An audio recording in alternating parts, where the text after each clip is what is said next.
Hello competitors, आप सब कैसे हैं? आई होप आप लोग सब ठीक होंगे। तो आज जो है ना, कल मैं आपका द हिंदू का क्लास नहीं ले पाया था। कहीं मुझे जाना था गेस्ट के रूप में, तो मैं वहाँ चला गया था क्योंकि कल 26 जनवरी था। तो इसलिए मुझे बुलाया गया था, तो मैं चला गया था वहाँ पे, तो आपका क्लास नहीं ले पाया था एक्चुअली। तो आज मैं दोनों ही दिन का कंपाइल करके एक में आपका पढ़ाऊंगा, आज 26 जनवरी और 27 जनवरी का दोनों का। तो देखेंगे कि क्या है द हिंदू न्यूज़पेपर एनालिसिस। मैं सोचा था एक बार कि आपका धीरे धीरे सब शामिल कर देंगे, लेकिन नहीं, मैं सोचा कि एक ही में आपको किया जाए, क्योंकि एक स्टूडेंट है आपका, हेमंत नाम है उनका, वो इस चीज़ को बहुत अच्छे से फॉलो कर रहे हैं। उनको उनकी डिमांड है कि सर प्लीज़ इसे अच्छे से कंटिन्यू किया जाए। और आपका हेमंत, आपका और भी कोई क्वेरी है और आपकी डिमांड है तो प्लीज़ आप कमेंट ज़रूर कीजिएगा और लोगों के पास शेयर ज़रूर कीजिएगा। और जो भी लर्नर है वो अपने जो भी आप कमेंट कीजिएगा या शेयर कीजिएगा, आपको भी कहीं ना कहीं हमारे तरफ से 1,000 जो हमारा सब्सक्राइबर का मुहिम है, और जो भी बच्चे होंगे फर्स्ट ऑफ ऑल, जो 1,000 जो पहले सब्सक्राइबर बनेंगे उनको बैप्स एकेडमी की तरफ से आपको स्टडी गिफ्ट दिया जाएगा। ओके, तो आपका स्वागत है हमारे चैनल वेब्स एकेडमी पे, और हमारा टेलीग्राम चैनल है वेब्स एकेडमी 24। तो आज का द हिंदू में और कल के द हिंदू का क्या क्या इम्पोर्टेंट है हमारे एग्जाम के लिए, तो आप लोग ध्यान से देखिएगा। ओके, चलते हैं पहला मुद्दा पे। देखिए, ये है पहला मुद्दा जो है कल का है आपका, ठीक है। तो क्या कल का न्यूज़ में था कि nation honours 131 personalities with Padma awards, ठीक है। क्या है, केंद्र सरकार ने क्या कहा है कि अभी जो 25 जनवरी 2026 को 131 पद्म पुरस्कार विजेताओं की सूची जारी किया है, जिसमें से क्या है, याद रखिएगा, 5 पद्म विभूषण है और 13 पद्म भूषण है। ये दोनों आप याद रखिएगा, 5 है आपका पद्म, आपका विभूषण, ठीक है, और आपका 13 जो है आपका पद्म भूषण है, ठीक है, और 113 जो है पद्मश्री है, शामिल है, ठीक है। टोटल जो आपका है, आपका लगभग आपका 131 है, ठीक है, 131 आपका पद्म पुरस्कार दिया गया, ठीक है। ये पुरस्कार जो है ना, हर साल 26 जनवरी को आपका जो गणतंत्र दिवस होता है ना, उस अवसर पर आपका से पहले घोषित किया जाता है, गणतंत्र दिवस से पहले, और आपका गणतंत्र दिवस पर ये प्रदान किया जाता है, ठीक है। देखिए, पद्म पुरस्कार भारत का थोड़ा सा पद्म पुरस्कार के बारे में जानते हैं, पद्म अवार्ड के बारे में।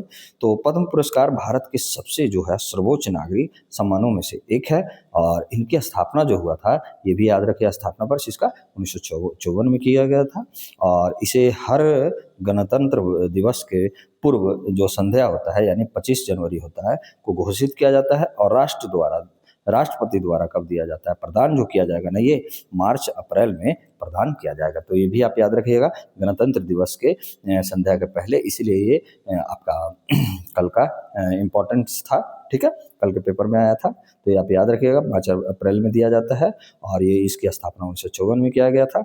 और इस वर्ष जो दिया गया है आपका 5 दिया जाएगा, मतलब 5 पद्म विभूषण है, 13 पद्म भूषण है, और 113 जो है पद्मश्री अवार्ड है, ठीक है। ये पुरस्कार भारत के नागरिक के साथ साथ एनआरआई जो हो गया, नॉन रेसिडेंस इंडियन जो हो गया, और जो आपका पीआईओ हो गया, और विदेशी नागरिक को भी दिया जा सकता है। देखिए, आपको एनआरआई, पीआईओ के और जो सिटीजनशिप का जो मैं पॉलिटी का बैच करवाया हूँ, वहाँ पे आप जाके देख सकते हैं, आपको वहाँ से अधिक जानकारी मिलेगी, ठीक है। और ऐसे भी अगर मुद्दा कोई और उस टाइप में आएगा तो मैं यहाँ पे भी पढ़ाऊँगा। तो आप जाके जो मेरा पॉलिटी है ना, जो भी है, आप लोग को स्पेशली बोला जा रहा है, जो हमारे साथ जुड़े हुए हैं, वो पॉलिटी आप प्लीज़ कंप्लीट हो गया है। आज से मेरा सेकंड लास्ट उसका क्लास होगा पॉलिटी एमसीक्यू का, जिसमें क्या है, ब्रीफ हम लोग नॉलेज लेते हैं और फिर उसके बाद ये क्लास करवाते हैं, ठीक है। तो बने रहिए हमारे साथ, और आप अपने एग्ज़ाम को अच्छा दिशा दे सकते हैं, ठीक है। अच्छे दिशा देने के लिए हमारे साथ जुड़े रहिए, ठीक है। मैं कोई भी सब्जेक्ट आपको कॉम्प्लिकेटेड नहीं बनाऊंगा, जो भी कॉम्प्लिकेटेड रहेगा मैं उसको सिंप्लीफाई करके आपको पढ़ाऊंगा। ये भी आप याद रखिएगा, ठीक है। पद्म पुरस्कारों की 3 श्रेणियाँ होती हैं, ठीक है। श्रेणी और स्तर क्या है? देखिए, श्रेणी है एक पद्म विभूषण। इसमें स्तर क्या है कि असाधारण एवं विशिष्ट सेवा के लिए दिया जाता है, जो पद्म विभूषण दिया जाता है। और पद्म भूषण जो दिया जाता है ना, उच्च कोटि को की विशिष्ट विशिष्ट सेवा के लिए जाता है। और पद्मश्री जो दिया जाता है किसी भी क्षेत्र में उल्लेखनीय सेवा में, जैसे आपका भारत रत्न होता है, जो सबसे बड़ा नागरिक सम्मान होता है। उसके बाद पद्म विभूषण होता है, ये भी याद रखिएगा। उसके बाद पद्म भूषण आता है और सबसे लास्ट में पद्म श्री आता है। तो आप इसका क्रोनोलॉजी जो है ना, ये आप याद रखिएगा, ये आपके लिए इम्पोर्टेंट है। क्वेश्चंस इस तरीके से भी बना दिया जाता है आपका प्रीलिम्स में, आपका बीपीएससी जेपीएससी में, आपको यूपीएससी तक आपको बना दिया जाता है, ठीक है। पद्म पुरस्कारों का उद्देश्य क्या है? तो सरकार का जो उद्देश्य है, जो देखते हैं, देश निर्माण में क्या है, योगदान देने वाले व्यक्तियों को सम्मानित करना है, ठीक है। आप अगर देश के लिए कुछ किए हैं तो उसके प्रति में आपका परिप्रेक्ष्य में आपको सम्मान दिया जाएगा। और ग्रास रूट स्तर के नायकों को भी, मतलब जमीन से जुड़े हुए जो आपका नायक हैं, मतलब जो हीरो हैं, उनको राष्ट्रीय पहचान देना, ठीक है। और संस्कृति हो गया, सामाजिक हो गया, क्षेत्रीय विविधता को क्या करना है, आपको बढ़ावा देना है। महत्व क्या है, महत्वपूर्ण क्या है, क्यों है महत्वपूर्ण? देखिए, पहला क्या है, समावेशी विकास का इससे संकेत होता है। देखिए, पद्म पुरस्कार को केवल प्रसिद्ध लोगों को ही नहीं, बल्कि क्या है, जैसे शिक्षक को हो गया, किसान को हो गया, लोक कलाकार हो गया, सामाजिक कार्यकर्ता हो गया, वैज्ञानिक, डॉक्टर, खिलाड़ी जैसे लोगों को भी दिया जाता है। तो ये भी आप याद रखिएगा कि किन किन को दिया जाएगा। तो शिक्षक से लेकर, किसान से लेकर, आपका कोई भी खिलाड़ी तक को भी, वैज्ञानिक, डॉक्टर, सबको दिया जाता है। यह सरकार के क्या है, आपका समावेशी शासन नीति को दर्शाता है, यानी इंक्लूसिव गवर्नेंस को दर्शाता है। दूसरा क्या है हमारा, ये क्यों महत्वपूर्ण है, सॉफ्ट पावर और संस्कृति कूटनीति को भी ये क्या है, आपका बढ़ावा देता है। जैसे आपका कला हो गया, संगीत हो गया, योग हो गया, साहित्य हो गया और खेलों से जुड़े व्यक्ति को सम्मानित करता है, ठीक है। भारत की सॉफ्ट पावर की वैश्विक स्तर पर मजबूत बनाता है, ठीक है। भारत को क्या है, सॉफ्ट पावर को वैश्विक स्तर पर ये मजबूत बनाता है, क्योंकि ये बाहर के लोगों को भी दिया जा सकता है, सिर्फ भारतीय नागरिक को ही नहीं दिया जाता है, ठीक है। नैतिक और सार्वजनिक सेवा निस्वार्थ सेवा हो जाता है, जैसे समर्पण हो गया, सामाजिक जिम्मेदारी हो गया, राष्ट्र के प्रति कर्तव्य हो गया, ठीक है। पद्म पुरस्कार संवैधानिक नहीं है, ये भी याद रखिएगा, बल्कि ये कार्यपालिका द्वारा दिए जाने वाले सम्मान है। तो ये भी याद रखिएगा, संवैधानिक नहीं है। इनसे कोई उपाधि यानी टाइटल नहीं मिलता है, तो ये भी याद रखिएगा।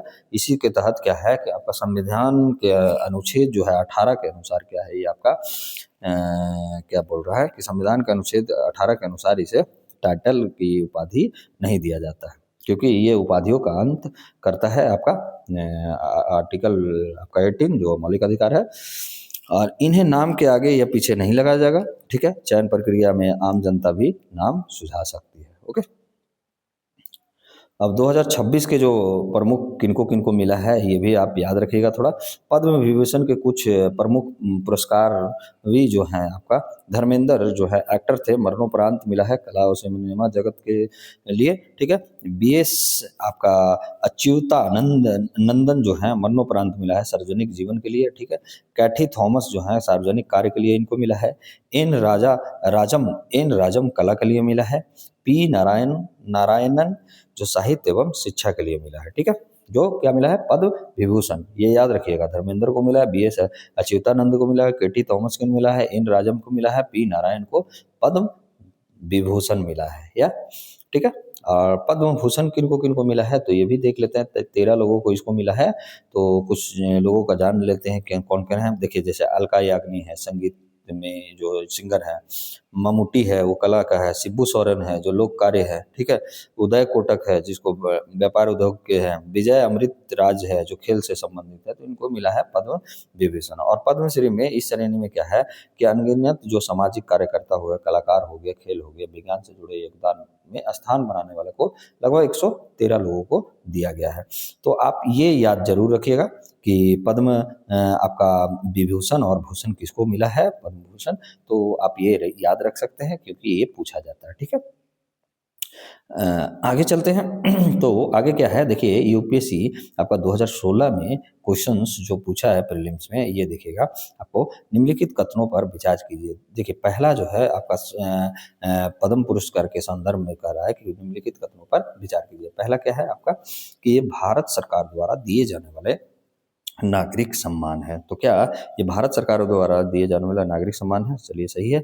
इन्हें केवल भारत के नागरिकों को ही दिया जाता है, तो दूसरा हमारा गलत हो गया। नहीं, आपका एनआरआई को भी दिया जाता है और पीआईओ को भी दिया जाता है, यानी भारत के साथ बाहरी नागरिकों को भी, विदेशी नागरिकों को भी दिया जाता है। इन्हें मरणोपरांत भी दिया जाता है, तो हमारा थर्ड सही है, लेकिन दूसरा गलत है।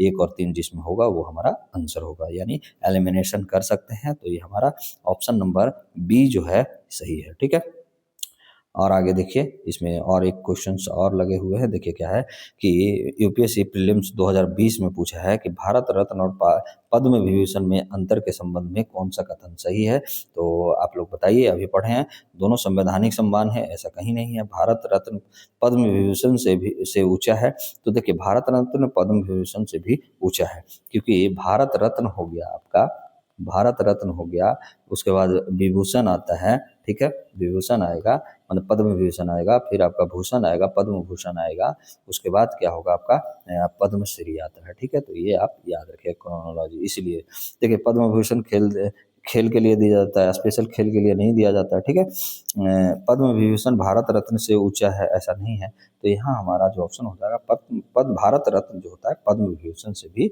से ऊंचा है। ठीक है, तो ये हो जाएगा। यहाँ पे जो है ना पद्म विभूषण खेल के लिए दिया जाता है, लेकिन ये पद्म विभूषण जो होता है ना खेल के लिए नहीं दिया जाता है। ठीक है, ये आप याद रखिएगा।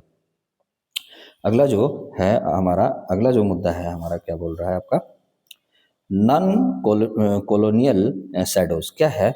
समाचार क्या है, न्यूज है कि जलवायु जो है ना आपका, एक मिनट मैं थोड़ा सा और इसको बड़ा करता हूँ ताकि आपको अच्छे से दिख जाए। ठीक है, जलवायु परिवर्तन के कारण आर्कटिक की बर्फ पिघलने से नई समुद्री मार्ग जो नॉर्दर्न सी रूट है ना, एनएसआर जिसको बोला जाता है, और खनिज संसाधन सुलभ हो रहा है। ठीक है, किससे? आपका जलवायु परिवर्तन, क्लाइमेट चेंज हो रहा है, जिसके कारण आर्कटिक जो क्षेत्र है वो पिघल रहा है, जिसकी बर्फ, इसके कारण नया समुद्री मार्ग और खनिज संसाधन सुलभ हो रहा है। इससे क्या है, अमेरिका चीन जैसी जो बड़ी शक्तियां हैं आर्कटिक और ग्रीनलैंड पर प्रभाव बढ़ने की होड़ में हैं, जो नव औपनिवेशिकता जो है, औपनिवेशिकता जो यानी न्यू कॉलोनियलिज्म है, जो आपका क्या बोल रहा है, क्या रूप ले सकते हैं। देखिए एक्चुअली क्या हुआ ना कि अभी जो ट्रम्प जो है आपका, डोनाल्ड ट्रम्प है, वो ग्रीनलैंड को अपना मत बोल रहे हैं। ठीक है, और वास्तविक में वो डेनमार्क का है। तो ठीक है, कहीं ना कहीं वो ट्रीटी या जो भी है वर्ल्ड इकोनॉमिक्स जो फोरम अभी हुआ है दावोस में, वहाँ ये आपको नीचे भी दिया गया है, मैं आपको पढ़ के बताता हूँ।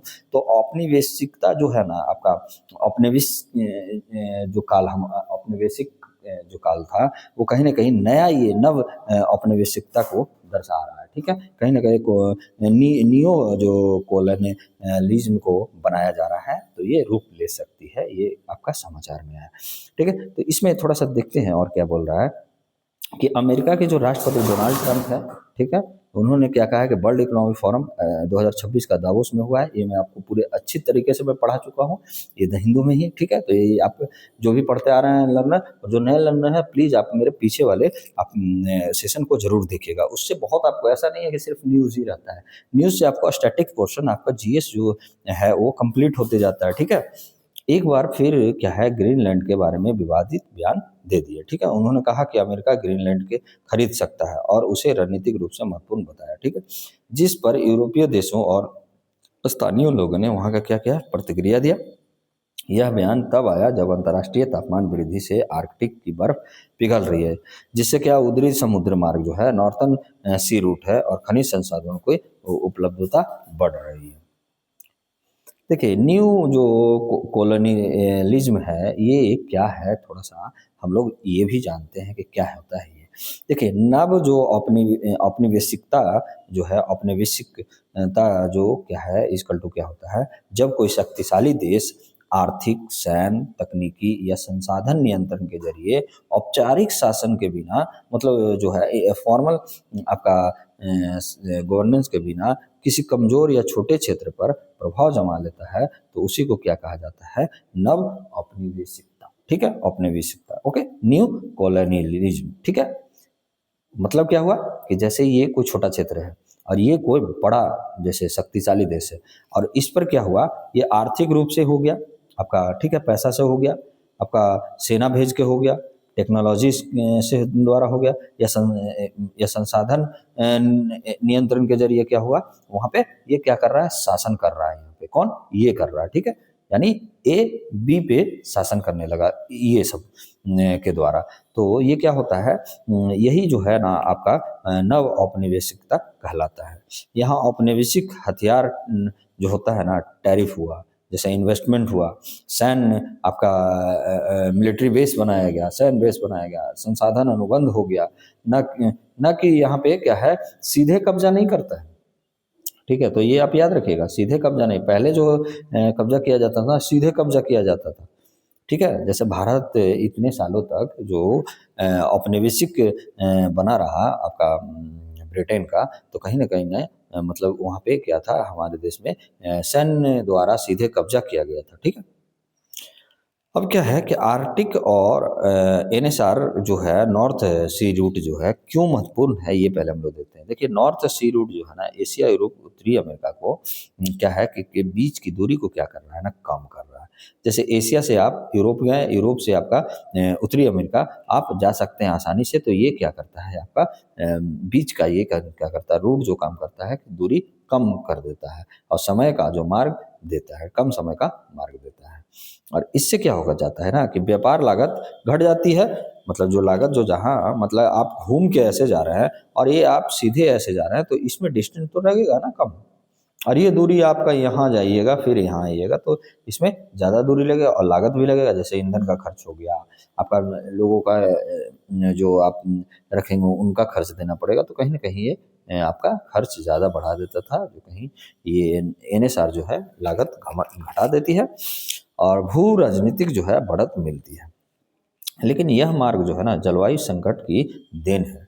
यह जो मार्ग है वो क्यों है, क्योंकि देखिए क्लाइमेट कारण के कारण जो नॉर्थ सी है ना, आर्कटिक जो है पिघल गया।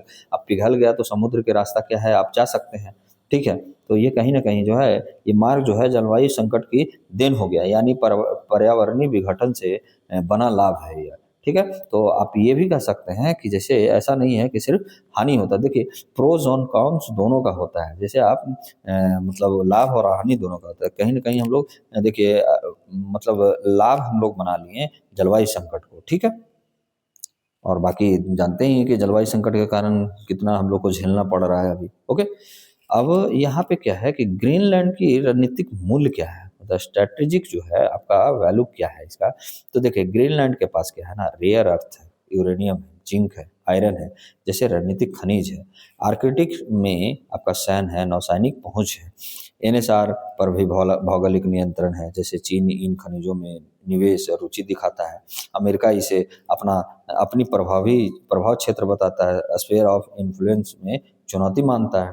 तो ये कहीं ना कहीं ये रणनीतिक रूप से भी इसका वैल्यू ज़्यादा बढ़ जाता है ग्रीनलैंड को। ठीक है, और ट्रम्प का बयान है कि और नव औपनिवेशिक जो संकेत है क्या है कि ग्रीनलैंड को खरीदने जैसी बात ट्रम्प द्वारा कहा गया, जो संप्रभुता को नज़रअंदाज करती है। किसी को आप देश को, जैसे डेनमार्क का है आपका ग्रीनलैंड, तो उसको आप खरीद रहे हैं, तो कहीं ना कहीं इसकी संप्रभुता को कहीं ना कहीं आप हनन कर रहे हैं, उल्लंघन कर रहे हैं इसका। स्थानीय लोग जो है आपका ग्रीनलैंडर्स जो है की इच्छाओं की दरकिनार किया गया है। ठीक है, संसाधन केंद्रित शक्ति राजनीति को ये क्या है, बढ़ाती है। यह औपनिवेशिक जो मानसिकता का आधुनिक रूप है, कंट्रोल और एक्सट्रैक्शन। ठीक है, एक्सट्रैक्शन। ठीक है, एक्सट्रैक्शन। ओके, कंट्रोल और एक्सट्रैक्शन, तो ये आप याद रखिएगा।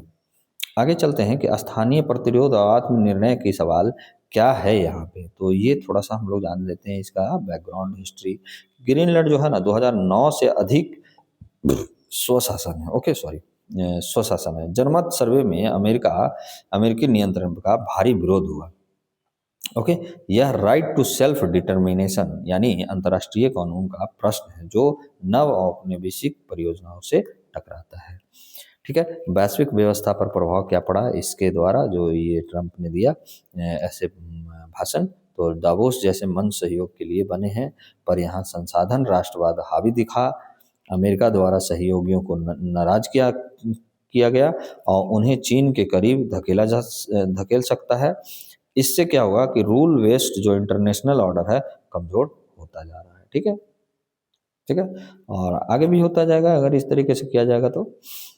और आगे क्या कर रहा है कि नॉर्थ सी जो रूट है ना, उसके बारे में भी थोड़ा सा जानते हैं। देखिए, नॉर्थन सी रूट जो है आर्कटिक महासागर में स्थित एक समुद्री मार्ग है जो पूर्वी एशिया को यूरोप और उत्तरी अमेरिका से जोड़ता है। जो पूर्वी एशिया है ना, जैसे ये पूर्वी हमारा जो एशिया है आपका,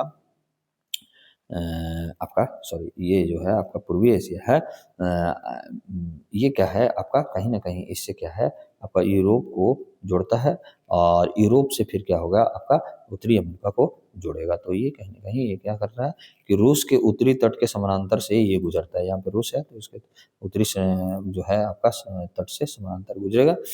एनएसआर क्यों महत्वपूर्ण हो गया है? जलवायु परिवर्तन के कारण है आर्कटिक बर्फ जो है तेजी से पिघल रहा है, और जिससे क्या है कि यह मार्ग अब साल के बड़े हिस्सों में नौवहन योग्य बन रहा है। मतलब वहाँ जहाज अब चलाए जा सकते हैं। पारंपरिक मार्ग क्या है ये भी हम लोग थोड़ा सा देखते हैं। तो एनएसआर जो है स्वेज नहर आर्कटिक मार्ग आपका क्या है आपका 20 किलोमीटर, जो संघाई रोटरडैम है अब 12,080 किलोमीटर है, सॉरी 800 किलोमीटर है।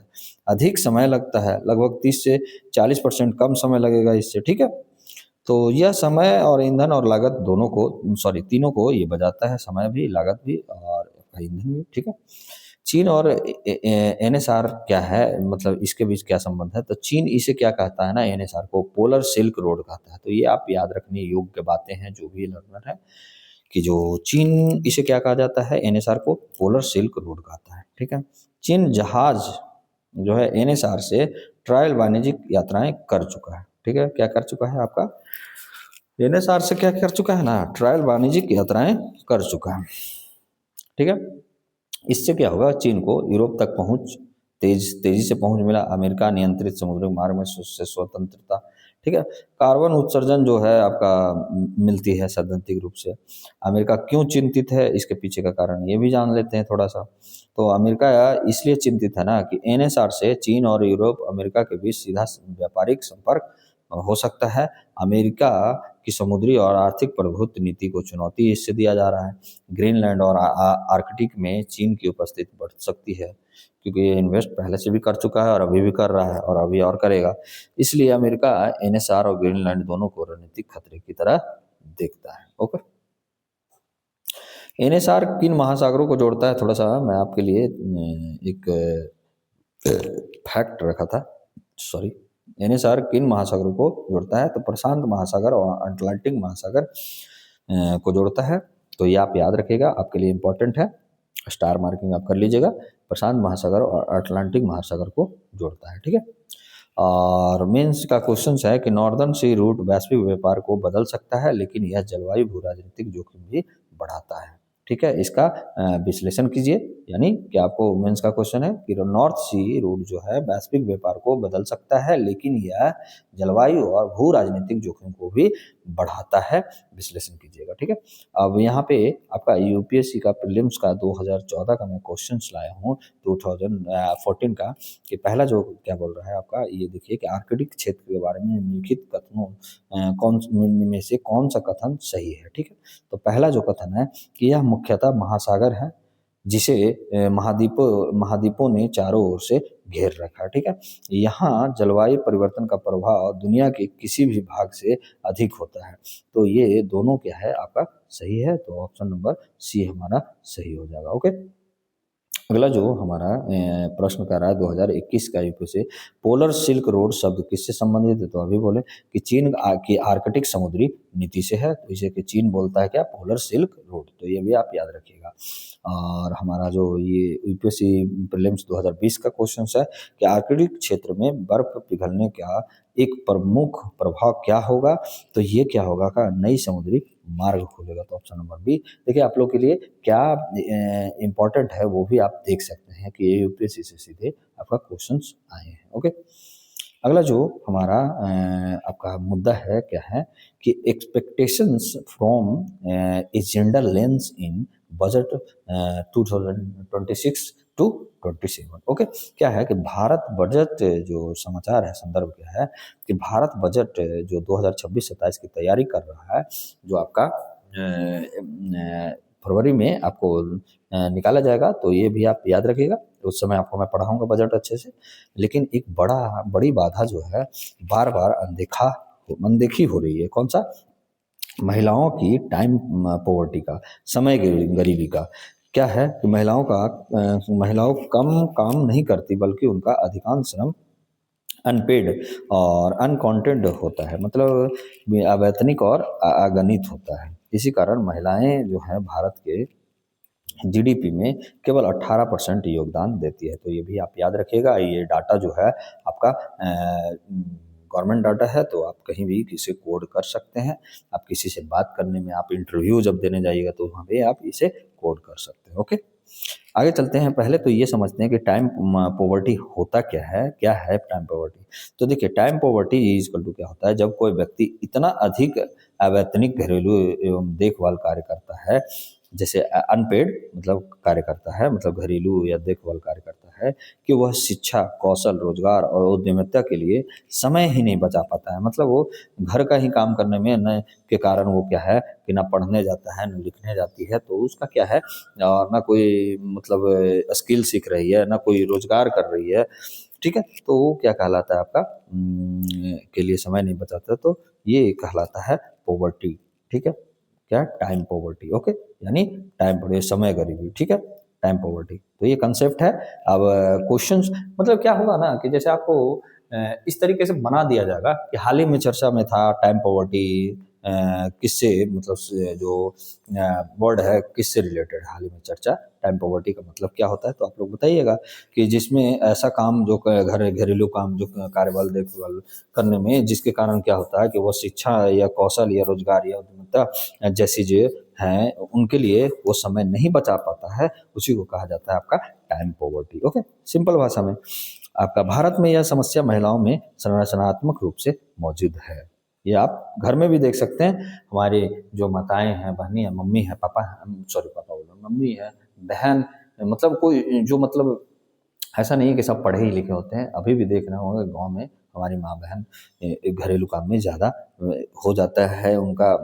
माँ को तो देख ही सकते हैं कि वो जो भी हैं कि माँ लगी रहती है घर के काम में, वो अपने लिए टाइम नहीं निकाल पाते हैं। ठीक है, वो चाहे तो जैसे हम लोग पढ़ सकते हैं, हमारे लर्नर जो भी हैं, जो फीमेल लर्नर हैं वो पढ़ रहे हैं, तो ऐसा थोड़ी है कि हमारी माँ नहीं पढ़ सकती थी, या जिनकी माँ पढ़ी हुई है तो बहुत अच्छी बातें हैं।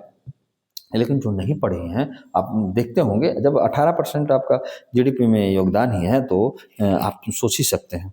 और जो गांव से आते हैं वो अपनी यहाँ तक घर में होता है ना कि लड़का लोग को पढ़ने के लिए भेज दिया जाता है, लेकिन लड़की लोग को कि आज कोई अगर फैमिली में कोई आ भी रहा है ना, तो आज रुक जाओ, मतलब कोई फैमिली आ रहे हैं, आज तुमको काम करना पड़ेगा, आज काम ज़्यादा है, तो मम्मी भी रोक लेती है, पापा भी रोकने बोल देते हैं। तो ये कहीं ना कहीं है कि वो अपने लिए समय नहीं बचा पाते हैं, तो इसी को टाइम पॉवर्टी कहा जाता है। आंकड़ों से समस्या की गंभीरता देखा जाए तो देखिए क्या है, श्रम भागीदारी है कि 40% महिलाएं जो है लेबर फोर्स में है। ठीक है, मतलब 100 में 40% आपका लेबर फोर्स में है, और 60% महिलाएं जो है आपका लेबर फोर्स से बाहर है, क्योंकि घरेलू और देखभाल कार्य में मतलब ये लगे हुए हैं। 60%, सोचिए सिर्फ 40% ही महिलाएं जो हैं जो आप लेबर फोर्स में मतलब वो रोजगार में मतलब जा रहे हैं। 60% है रोजगार तो कर रहे हैं, लेकिन क्या है वो घर का काम कर रहे हैं। ठीक है, ये रोजगार कर रहा है। ठीक है, मतलब जैसे मजदूरी कर रहे हैं, या कहीं कोई ऑफिस में जॉब कर रहे हैं, या सरकारी जॉब कर रहे हैं, तो ये आप 40% ही है। लेकिन क्या है, ये 60% घरेलू और देखभाल का कार्य कर रहे हैं। इसलिए मैं आपको बताया था कि आप अभी भी गांव या शहर दोनों जगह ये स्थिति अभी भी है, ऐसा नहीं है कि नहीं है। लेकिन शहरों में क्या है ना कि शहरों में अब लोग अपने लिए भी टाइम निकाल रहे हैं। ठीक है, शहर अब थोड़ा सा ज़्यादा डेवलप पहले से भी था, अभी भी कर रहा है, लेकिन कुछ कुछ अब गाँव भी कर रहा है। तो इसी पे बोल रहा है कि समस्या देखा जा सकता है आपका आंकड़ों से, डाटा से। तो ये डाटा कहीं भी आप डिकोड कर सकते हैं। ये पीरियोडिक जो है लेबर फोर्स सर्वे का डाटा है, ठीक है। अब देखिए दो जो दो 2025 जो है आपका समस्या जो आंकड़ा जो दिया है, जो सेकंड बी बोल रहा है कि टाइम यूज सर्वे 2025 क्या बतलाता है कि महिलाओं का जो समय है ना, जो कार्य देखिए 2019 से 24 का बोल रहा है कि ये क्या है, पहले क्या था कि अवैतनिक घरेलू कार्य था, ठीक है। अब क्या है कि 364 मिनट जो है क्या है आपका अवैतनिक घरेलू काम, ठीक है। 366 मिनट आपका आपका 324 से 366 मिनट, ठीक है।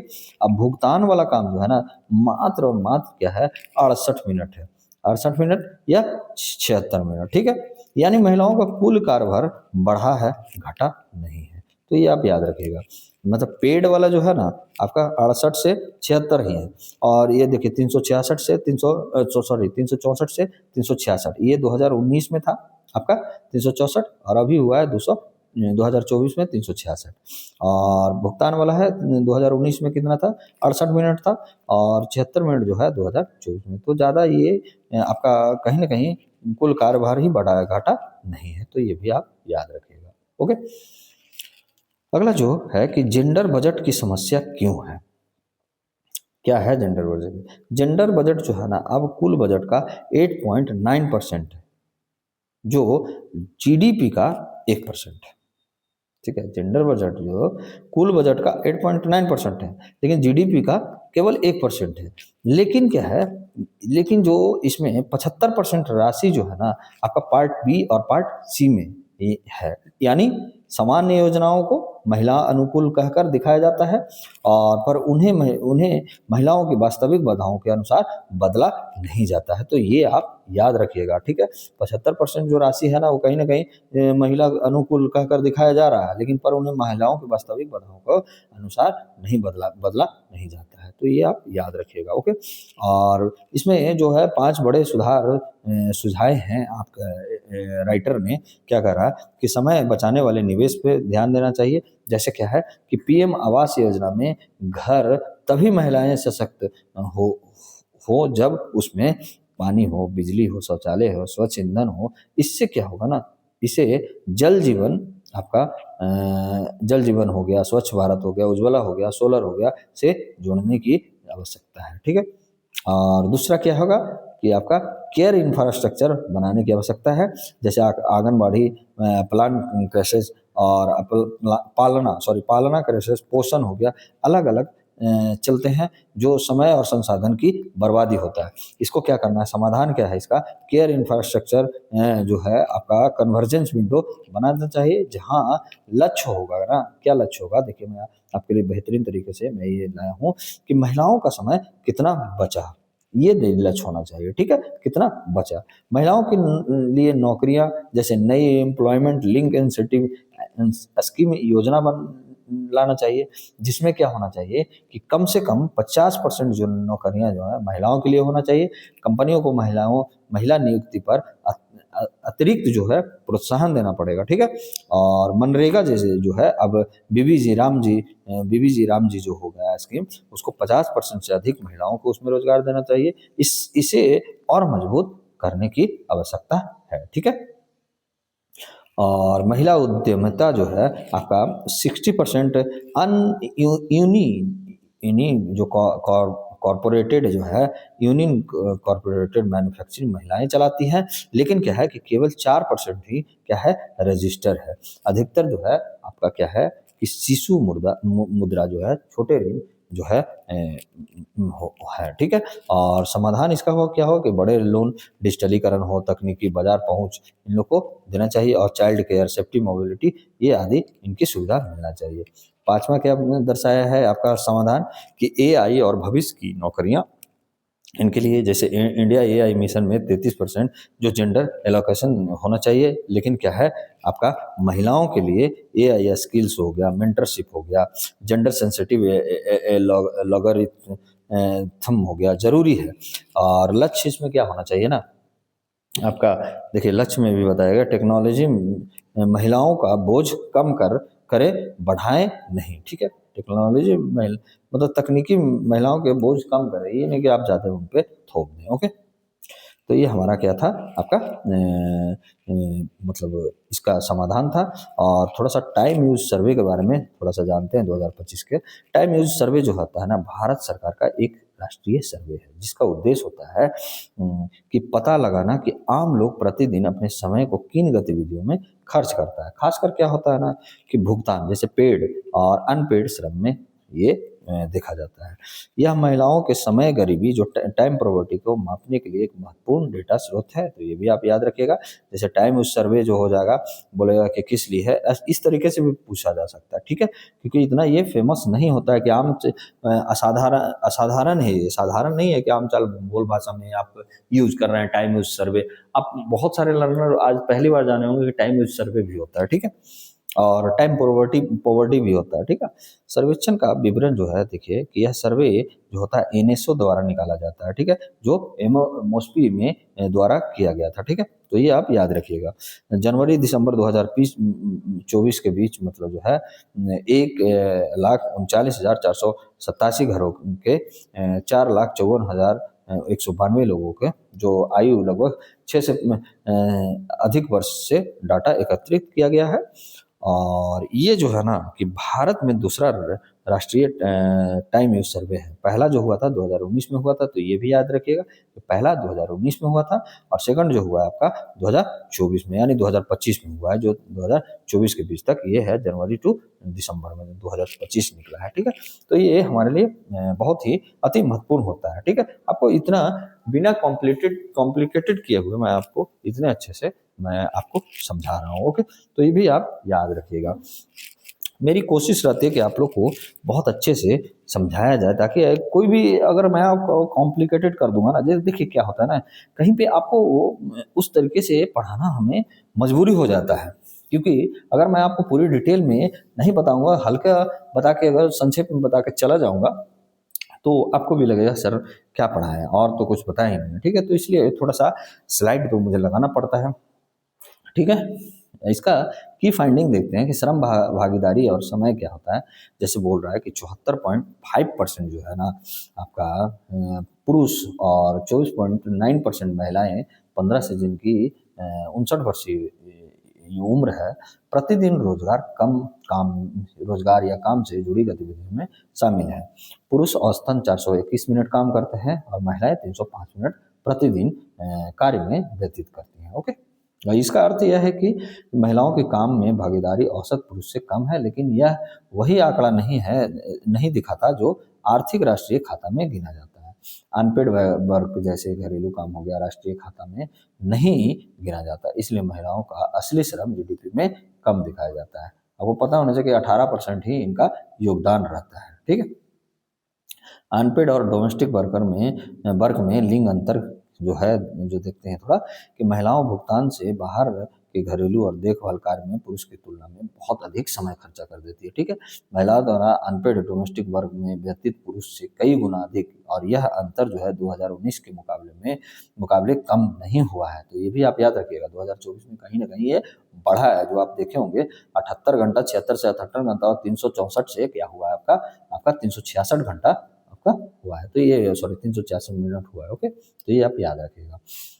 व्यक्तिगत रिपोर्ट के अनुसार महिलाएं एक दिन में लगभग 289 मिनट घरेलू कार्य में लगाती है, जबकि पुरुष 88 मिनट। तो ये कहीं ना कहीं आपका जेंडर आपका दिखा रहा है कि महिलाओं की भागीदारी कितना है जो अनपेड है, ठीक है। थर्ड क्या हुआ आपका कि इसमें कि रोजगार संबंधित गतिविधियों में लिंग अंतर, ये देखिए ना आपके समझने के लिए ही है। 2024 में महिलाओं के एम्प्लॉयमेंट रिलेटेड एक्टिविटीज में आपका भागीदारी था 25% थी, जबकि पुरुष 75% थे। और 2019 की तुलना में महिलाओं की भागीदारी में थोड़ा सा सुधार हुआ है, लेकिन अभी भी बहुत कम हुआ है, ठीक है। अगर आप बाहर को देखें तो हमारे देश में बहुत कम हुआ है। इसका मतलब यह है कि महिलाएं रोजगार संबंधित गतिविधियों में पुरुष के अपेक्षा कम समय दे पाती है, क्योंकि अनपेड कार्य भार उन पर ज्यादा रहती है, ठीक है। और वो भी अनपेड कार्य भी वो संभालती है, ठीक है। और अन्य गतिविधियां, जैसे लोगों ने 2024 में काम पर अधिक समय बिताया है, सेल्फ केयर हो गया, मेंटेनेंस जैसे कार्यों के लिए कम समय खुद के लिए निकाला है, ठीक है। कल्चरल हो गया, लेस्यूर हो गया, मास मीडिया हो गया, गतिविधियों में भी समय खर्च हुआ है, पर अनपेड श्रम का हिस्सा अब भी महिलाओं में भारी है। तो ये देखा जा रहा है। ओके, अब हमारे लिए क्वेश्चंस हैं कि प्रीलिम्स का TUS, ठीक है, टाइम यूज सर्वे का प्राथमिक उद्देश्य क्या है? तो समय आधारित गतिविधियों में पुरुष महिलाओं का विभाजन मापना है, या रोजगार डेटा का संग्रह का, केवल घरेलू का अध्ययन करना, केवल अर्बन। ये आपका ऑप्शन नंबर बी हो जाएगा। ठीक है, अगला जो हमारा मुद्दा है क्या बोल रहा है कि India messenger of peace amid आपका कॉन्फ्लिक्ट। ठीक है, ठीक है, तो ये क्या है कि राष्ट्रपति का अभिभाषण जो हुआ आपका सरकार की नीति दिशा पर और राष्ट्रीय प्राथमिकता और वैचारिक फ्रेमवर्क को प्रस्तुत करता है। यह भाषण विकसित भारत 2047 की यात्रा को रक्षा, अर्थव्यवस्था, महिला सशक्तिकरण और सामाजिक न्याय, डिजिटल गवर्नेंस और सांस्कृतिक आत्मविश्वास से जोड़ता है। तो ये आपका समाचार था।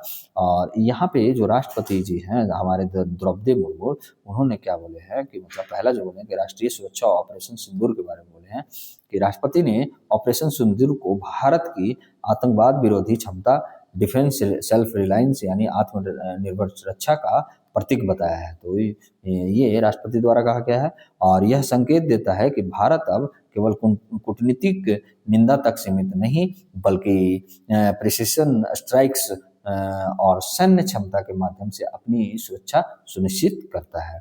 यह भारत की डिटरनेंस पॉलिसी को मजबूत करता है। ठीक है, इनके द्वारा कहा गया राष्ट्रपति द्रौपदी मुर्मू के द्वारा। ठीक है, और दूसरा क्या बोला गया उनके द्वारा कि आर्थिक शक्ति और वैश्विक भूमिका, जैसे भारत को दुनिया की सबसे तेजी से बढ़ती बड़ी अर्थव्यवस्था और भविष्य की तीसरी सबसे बड़ी अर्थव्यवस्था बताया गया। इससे क्या होगा, इससे भारत को वैश्विक वार्ताओं में विश्वसनीयता, रणनीतिक स्वायत्तता और निवेश आकर्षण मिलता है। ठीक है, थर्ड क्या बताएं इन्होंने, क्या बोले द्रौपदी मुर्मू कि नारी शक्ति और महिला सशक्तिकरण प्रमुख बिंदु जो है 10 करोड़ महिलाएं जो है सेल्फ हेल्प ग्रुप से जुड़ी हुई हैं। 46% पंचायत प्रतिनिधित्व महिलाएं हैं और नारी शक्ति वंदना अधिनियम से राजनीतिक भागीदारी में भी बड़ा बदलाव आया है। खेलों में वैश्विक सफलता, वुमेन्स क्रिकेट ब्लाइंड T20 में आपका सफलता मिली है।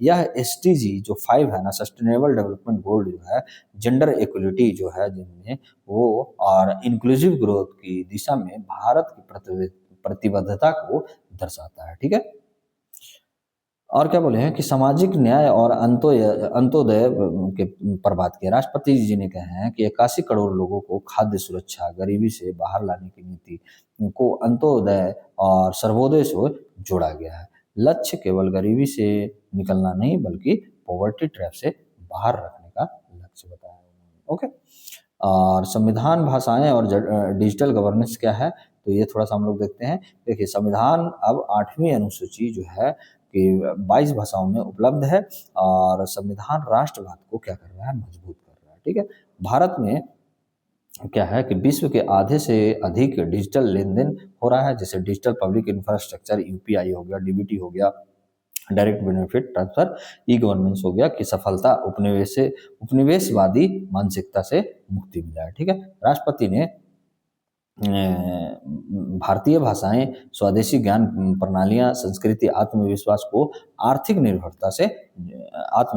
आत्मनिर्भरता से जोड़े हैं। ठीक है, यह colonisation of the Indian mind की वैचारिक दिशा को क्या कर रहा है, दर्शाता है। ओके, अब यहाँ पे थोड़ा सा हम लोग जानने की कोशिश करेंगे कि नारी शक्ति बंधन अधिनियम जो वुमेन्स रिजर्वेशन एक्ट 2023 जिसका इंग्लिश में नाम है, वो हम लोग थोड़ा सा जानते हैं। देखिए, भारत में महिला राजनीतिक सशक्तिकरण की दिशा में यह एक ऐतिहासिक कदम है। ठीक है, क्या है, भारत में महिलाओं का जो राजनीतिक सशक्तिकरण की दिशा में क्या है, यह एक ऐतिहासिक कदम है।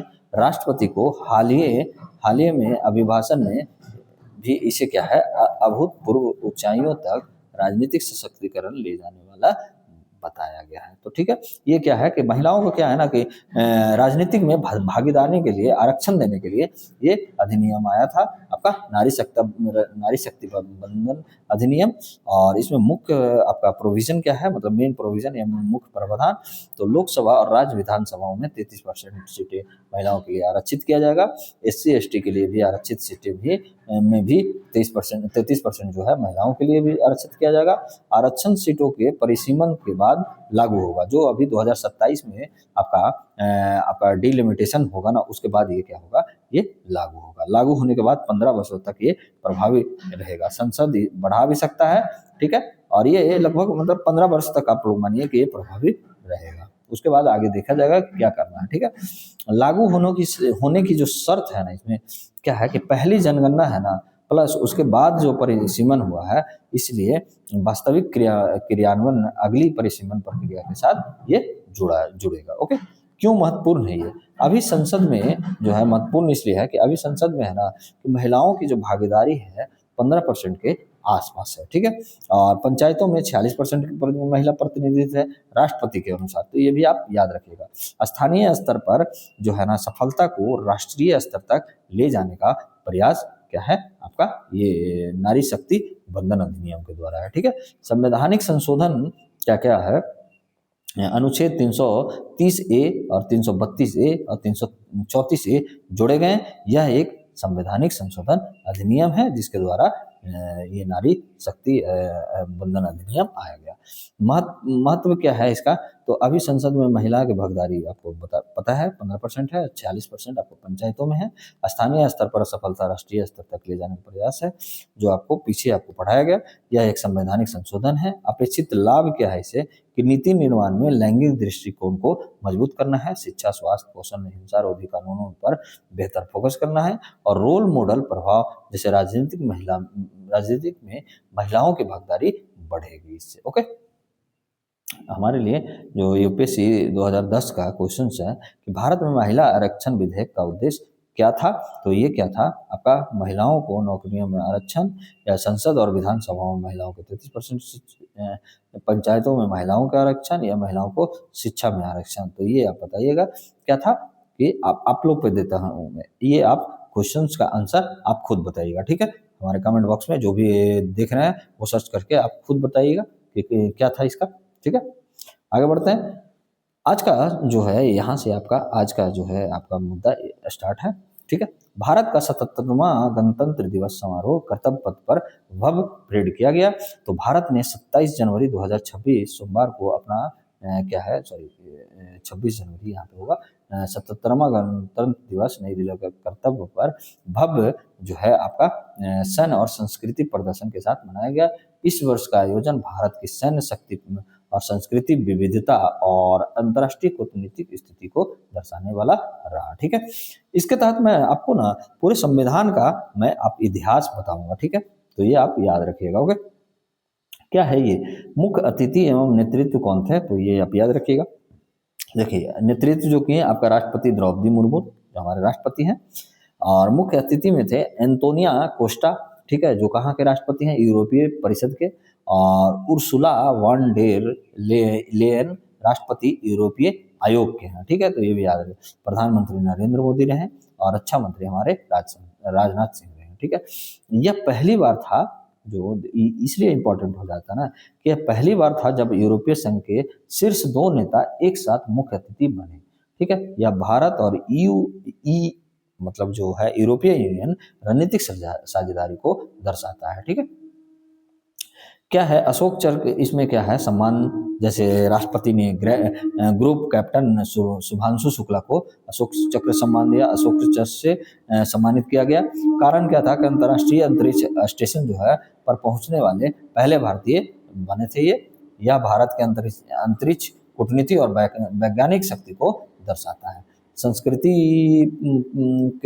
सांस्कृतिक प्रस्तुति क्या था कि 100 से अधिक कलाकारों ने विविधता में एकता थीम पर प्रस्तुति दी, और देश भर के पारंपरिक वाद्य यंत्र, नृत्य और लोक संगीत, भारत की सांस्कृतिक बहुलता का प्रदर्शन किया गया। ओके, ऑपरेशन सिंदूर और सैन्य जो शक्ति है उसके बारे में क्या है कि परेड में त्रिसेवा जैसे थल सेना, जल सेवा, वायु सेना की झांकी दिखाई गई। ऑपरेशन सिंदूर मई 2025 में उपयोग किए गए थे, जिसमें मिसाइल, ड्रोन, हथियार प्रणाली, रक्षा तकनीक, यह भारत की आत्मनिर्भर रक्षा क्षमता को कहीं ना कहीं दर्शाता है, यानी आत्मनिर्भर भारत की डिफेंस को ये दर्शाता है। ओके, वंदे भारत सॉरी वंदे मातरम के 150 वर्ष पूरे हुए, ठीक है। ये 1905 में जो है ना आपका इसकी इसको बनाया गया था, ठीक है, वंदे मातरम को, ठीक है। मतलब वंदे मातरम क्या है ये आगे हम लोग जानते हैं। इस वर्ष का प्रमुख विषय था क्या, वंदे मातरम, ठीक है। वंदे मातरम के 150 वर्ष, ठीक है। इस वर्ष का प्रमुख विषय क्या था, वंदे मातरम के 150 वर्ष गणतंत्र दिवस पे। यह भारत के राष्ट्रवाद, स्वतंत्रता संग्राम, सांस्कृतिक चेतना का प्रतीक है कौन, आपका वंदे मातरम। तो ये भी आप याद रखिए। देखिए थीम इसका याद रखिएगा कि इस वर्ष का थीम क्या था, तो वंदे मातरम के 150 वर्ष। इस तरीके से थीम भी पूछा जाता है। वंदे मातरम जो है क्या है, इसके बारे में थोड़ा सा जानते हैं। देखिए वंदे मातरम भारत का राष्ट्रीय गीत है, ठीक है। नेशनल सॉन्ग जो है हमारा क्या है, और नेशनल गान जो है जन गण मन है, ठीक है, जन गण मन है। तो ये आप याद रखिएगा, नेशनल गीत जो है आपका वंदे मातरम है, ठीक है। यह केवल एक गीत नहीं बल्कि भारत के स्वतंत्रता संग्राम और राष्ट्रीय चेतना का प्रतीक है। रचनाकार जो थे बंकिम चंद्र चट्टोपाध्याय थे, और 1882 में ये मतलब इनका रचना हुआ था, और उपन्यास जो है आनंद मठ से ये लिया गया था, ठीक है। 2026 में वंदे मातरम का 150 वर्ष पूरे हुए, क्योंकि ये जो पूर्ण रूप से जो आपका बनाया गया था, रचना तो बंकिम चंद्र चटर्जी जी ने आपका आनंद मठ में किया गया था। आनंद मठ से एडॉप्ट जो किया गया था 1905 में किया गया था, इसीलिए ये आपका 150 वर्ष हुआ, ठीक है। वंदे मातरम का आपका क्या है, वंदे मातरम का आपका सॉरी 1882 में हुआ था, 1886 में ये गाया गया था, इसलिए सॉरी 1886 में ये गाया गया था पहली बार, तो इसलिए 150 वर्ष हमारा पूर्ति हुआ, ठीक है। तो ये आप याद रखिएगा। आपका वंदे मातरम का अर्थ जो है कि संस्कृत में क्या है, वंदे मैं वंदना करता हूँ, ठीक है, मैं वंदना करता हूँ। मातरम का माँ यानी मातृभूमि, तो इसका अर्थ जो हो गया क्या है ना, ये आपका मैं मातृभूमि की वंदना करता हूँ। तो वंदे मातरम मतलब मैं मातृभूमि की वंदना करता हूँ, वंदे मतलब मैं वंदना करता हूँ, मातरम मने मतलब है आपका मतलब होता है क्या, माँ यानी मातृभूमि, ओके। स्वतंत्रता स्वतंत्रता आंदोलन में भूमिका क्या रहा है इसका, तो ये भी देखते हैं। इसने क्या है, लोगों में देशभक्ति और एकता का संचार किया। 1896 में कलकत्ता यानी कोलकाता में भारतीय राष्ट्रीय कांग्रेस के अधिवेशन में इसे पहली बार रविंद्रनाथ टैगोर द्वारा गाया गया था। तो ये आपके लिए क्या है, इंपॉर्टेंट है कि किसने पहली बार गाया था और कब, तो 1896 में राष्ट्रीय अधिवेशन जो है भारतीय राष्ट्रीय कांग्रेस अधिवेशन के कलकत्ता अधिवेशन में 1896 में कौन, रविंद्रनाथ टैगोर ने। 1905 में के बंग बंग आंदोलन में यह राष्ट्रीय गीत बन गया, ठीक है। पहले यह राष्ट्रीय गीत नहीं था, लेकिन 1905 में ये राष्ट्रीय गीत बन गया, ठीक है।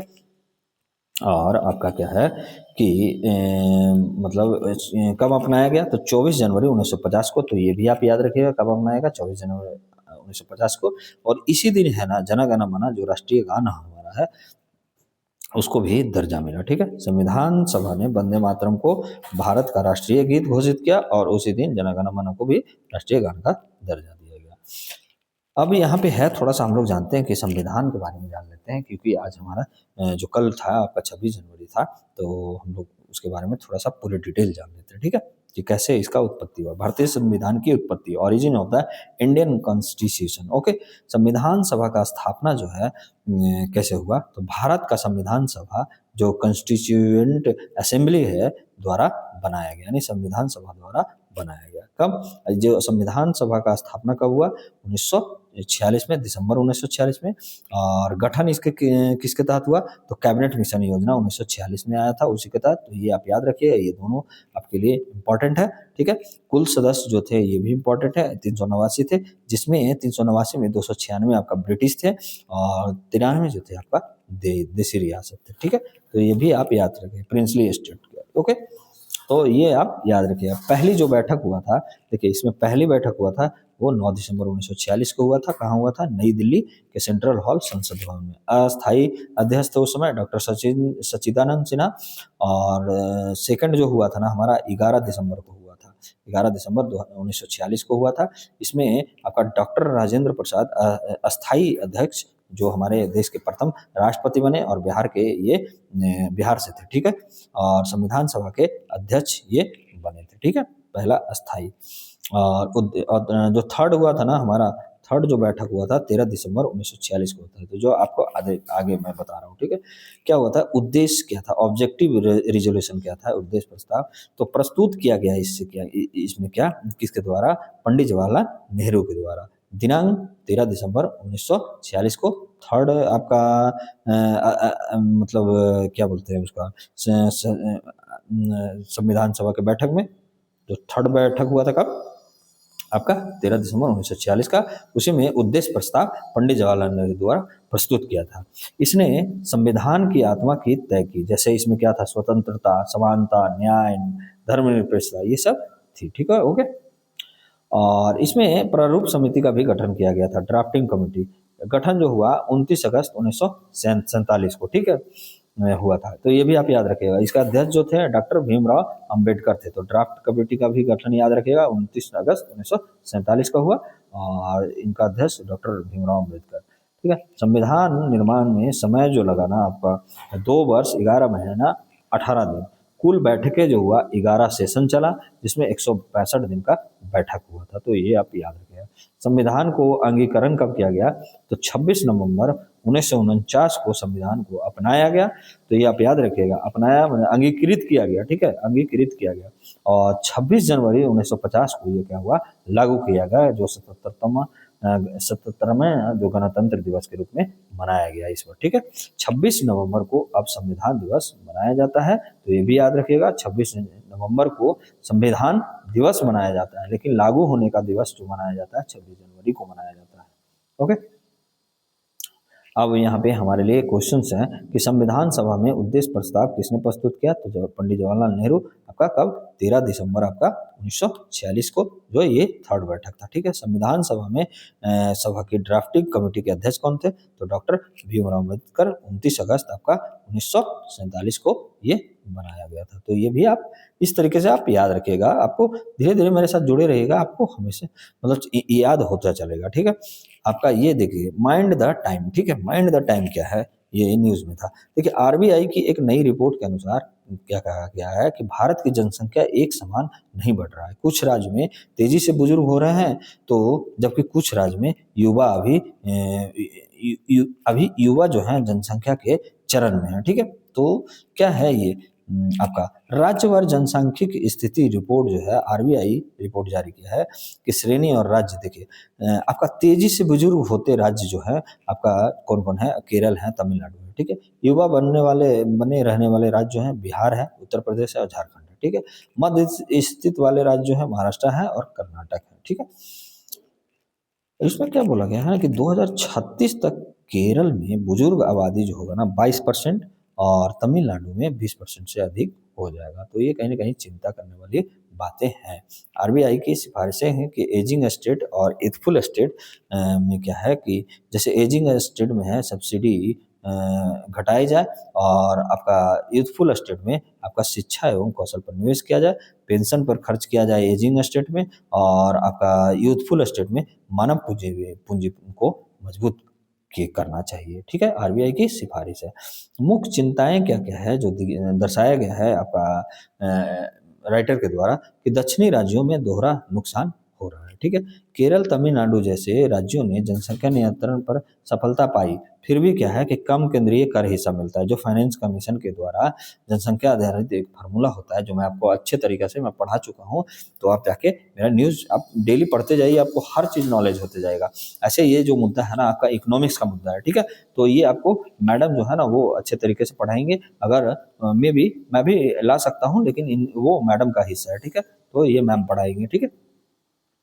लोकसभा सीटों में संभावित जो कमी के बाद ये हुआ है, ठीक है। यानी अच्छा प्रदर्शन करने की ये सजा मिल रहा है, मतलब लोकसभा सीटें भी संभावित कम हो सकती है, ठीक है, डिलिमिटेशन जो 2027 में होगा। और सेकंड जो है आपका क्या कह रहा है कि युवा राज्यों की रोजगार समस्या है। हालांकि यूपी, बिहार एवं कामकाजी आबादी बढ़ेगी, लेकिन क्या है शिक्षा पर खर्च घट रहा है, रोजगार की गुणवत्ता खराब हो रहा है, एआई और ऑटोमेशन से नौकरियां घटेगी। इससे क्या होगा कि ये राज्य गरीब होते हुए मतलब बूढ़े, एजिंग बिफोर रिच बन सकते हैं, ठीक है। गरीब होते हुए भी ये क्या है मतलब बूढ़े बन सकते हैं, ठीक है। महिलाओं पर ज़्यादा असर। कैसे? भारत में जो है ना, बुजुर्ग महिलाएं ज़्यादा हैं, सोच लीजिए, पर उनके पास पेंशन नहीं है। वो कभी औपचारिक नौकरी में नहीं थी, इसलिए उनके पास पेंशन नहीं है। आरबीआई की वर्कफोर्स जो नीति है इस सच्चाई को नज़रअंदाज करती है कहीं ना कहीं। ओके, फोर्थ जो है आपका क्या बोल रहा है इसमें, समस्या चुनौती क्या बोल रहा है आपका, कि देखिए क्या है ना इसमें कि आपको पारिवारिक जो सुरक्षा है ना आपका, कहीं ना कहीं ये क्या कर रहा है आपका, पारिवारिक सुरक्षा तंत्र को भी ये तोड़ रहा है। न्यूक्लियर फैमिली बन गया, प्रवासन हो रहा है, बुजुर्गों का पारंपरिक सहारा खत्म हो रहा है।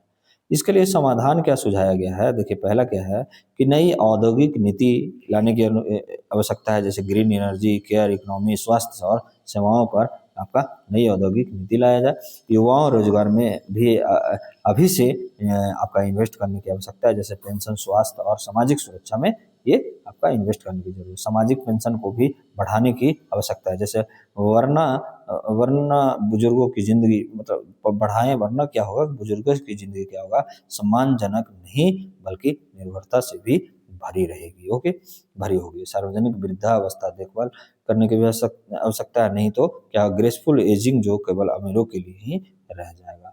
ठीक है, अब यहाँ पे एक प्रश्न है आपके लिए आज का, कि भारत के जनसांख्यिकी लाभांश को का पूरा उपयोग करने के लिए निम्न में कौन से कारक सबसे महत्वपूर्ण है? तो आप बताइए।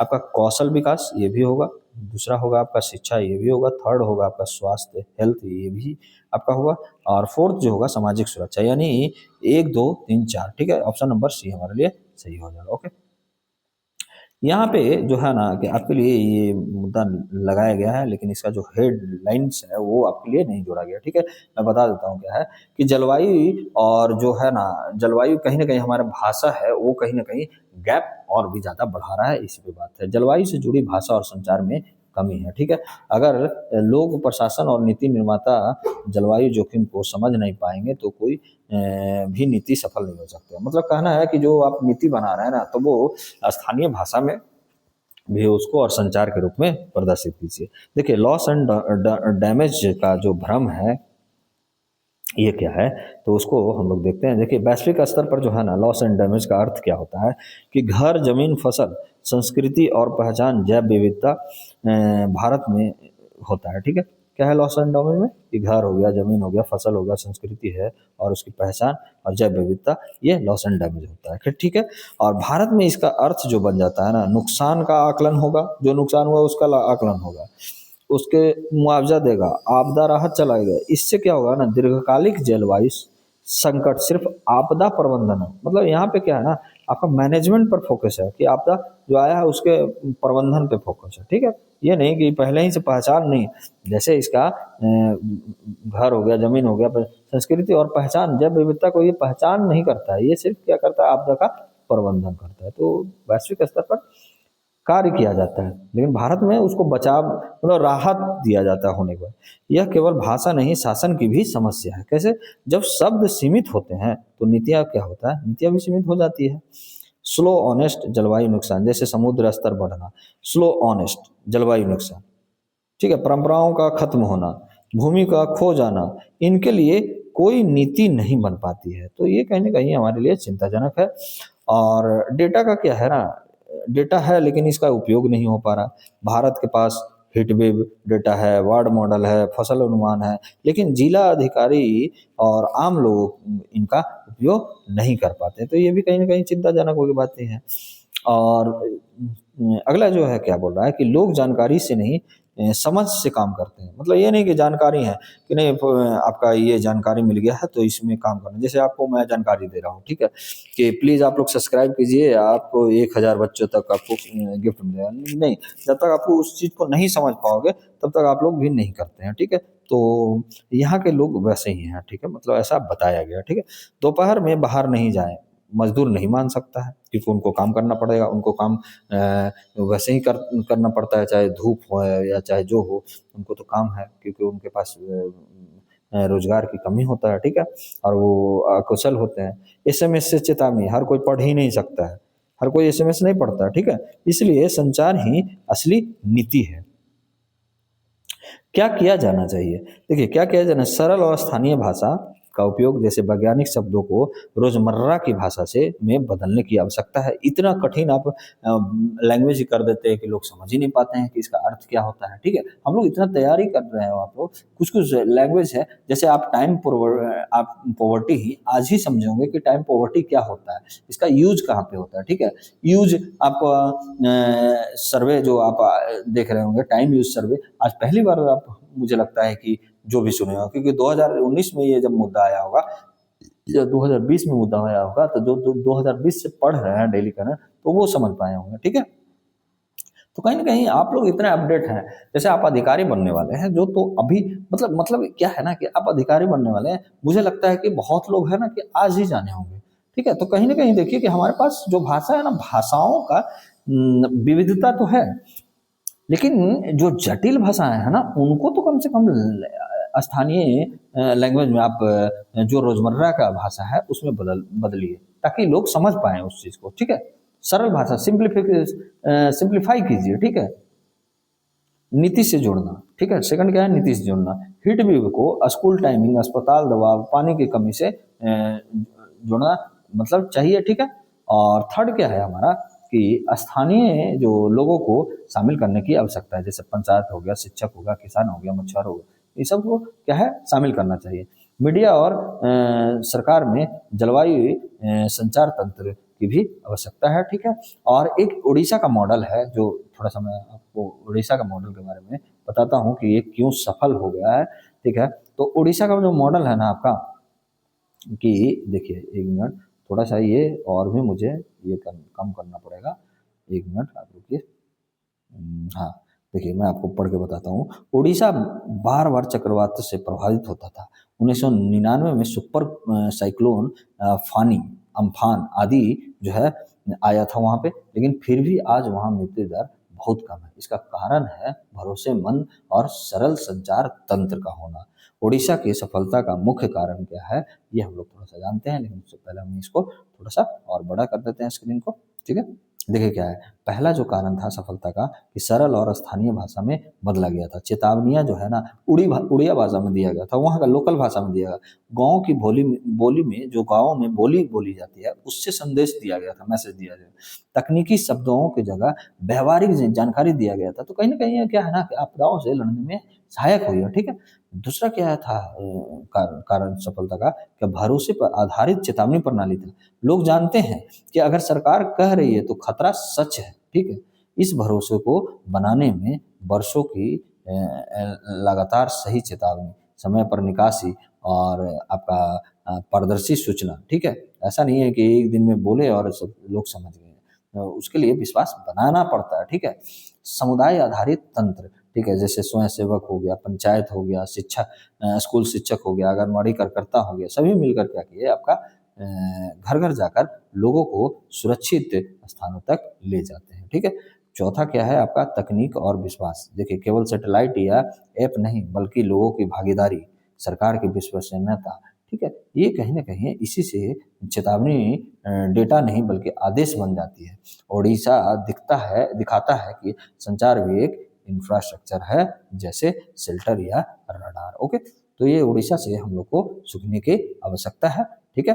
तो आपके लिए ये इस पर क्या है कि मेंस का क्वेश्चंस एक लगाया गया है, तो आप लोग ज़रूर इसको लिखिएगा। आपदा जोखिम न्यूनीकरण में संचार और समुदाय भागीदारी की भूमिका पर चर्चा कीजिए, और 150 शब्दों में आप हमारे टेलीग्राम चैनल पे आप इसे सबमिट कर सकते हैं, आपको फीडबैक दिया जाएगा। तो आज का सेशन कैसा लगा, आप कमेंट बॉक्स में ज़रूर कमेंट कीजिएगा, और आपकी क्या मांग है वो भी आप बताइएगा, आपकी मांगें पूर्ति की जाएगी। और हमारा 1K सब्सक्राइबर का मुहिम है, तो प्लीज़ आप लोग इस पे भी थोड़ा-सा इसको शेयर कीजिए, और जो भी बच्चे हमारे 1000 तक जो सब्सक्राइबर बनेंगे उनको स्पेशल गिफ्ट दिया जाएगा, ठीक है? तो आज के लिए बस इतना ही। धन्यवाद। जय हिंद, जय भारत।